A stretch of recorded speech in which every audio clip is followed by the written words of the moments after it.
Records बनते ही टूटने के लिए हैं। अगर ये सच है तो नासा इस पर पूरा क्यों नहीं उतर पा रहा?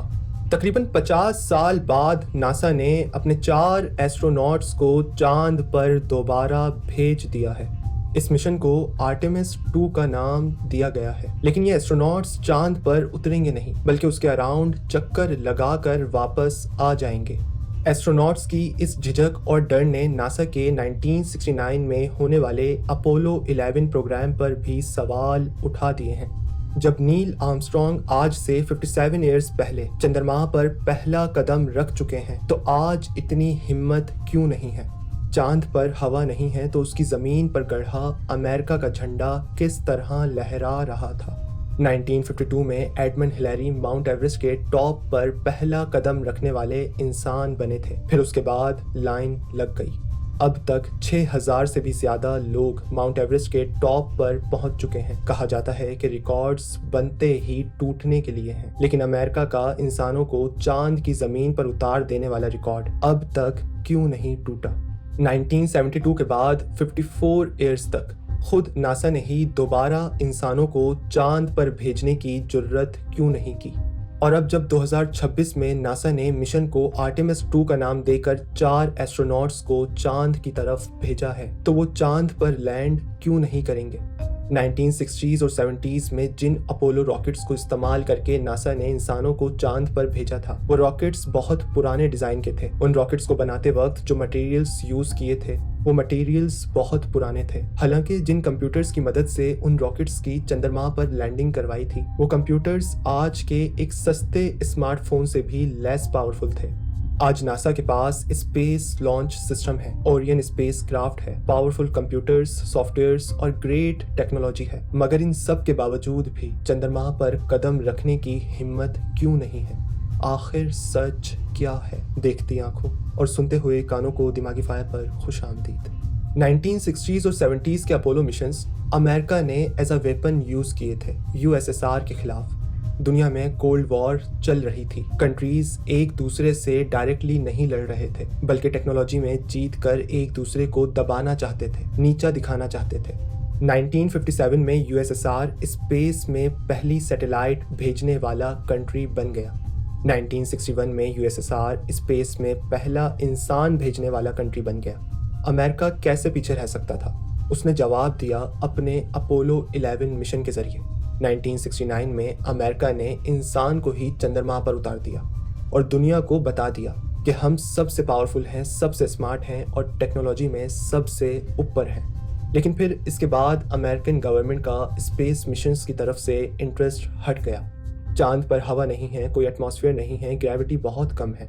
दिन में टेम्परेचर 127 डिग्री सेल्सियस होता है और रात में -170 डिग्री सेल्सियस होता है।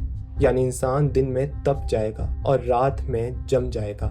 चांद पर इंसान का आसानी से जिंदगी गुजारना नामुमकिन है। अपोलो मिशंस में उस वक्त तकरीबन $25 बिलियन लगे थे। आज के वक्त के हिसाब से देखा जाए तो ये तकरीबन $150 बिलियन बनते हैं। इतने बिलियन डॉलर्स को किसी मिशन पर लगाना और उस मिशन का मकसद ये होना कि उस चीज को, उस जमीन को छू कर वापस आ जाना, वहां से कुछ किलो मिट्टी उठा कर ले आना और अपना झंडा वहां गाड़ देना, ये बहुत एक्सपेंसिव है और बहुत बड़ी बेवकूफ़ी भी। नासा ने इस बेवकूफ़ी को अक्लमंदी में बदलना चाहा और एक बड़े मिशन की तैयारी में लग गया। इस बड़े मिशन का नाम है आर्टेमिस। जब चंद्रमा पर इंसान जिंदा रह ही नहीं सकते, तो फिर चांद पर जाना क्यों है? क्यों चाइना ये दावा करता है कि वो 2030 तक अपने लोगों को चांद पर उतार देगा? क्यों इंडिया ये दावा करता है कि वो 2040 तक अपने लोगों को चांद पर भेज देगा? और अब अमेरिका ने फिर से ये रेस क्यों शुरू कर दी? दरअसल मकसद चंद्रमा नहीं है, मकसद है मार्स। नासा और यूरोपियन स्पेस एजेंसी खुले अल्फाजों में कहती है कि उनका मकसद है ह्यूमन लाइफ को मल्टी प्लेनेटरी बनाना और चांद उसमें वो रोल प्ले करेगा जो समंदर की गहराई में सबमरीन करती है। अर्थ से मार्स पर जाना चांद के मुकाबले में काफ़ी लंबा और ख़तरनाक सफ़र है।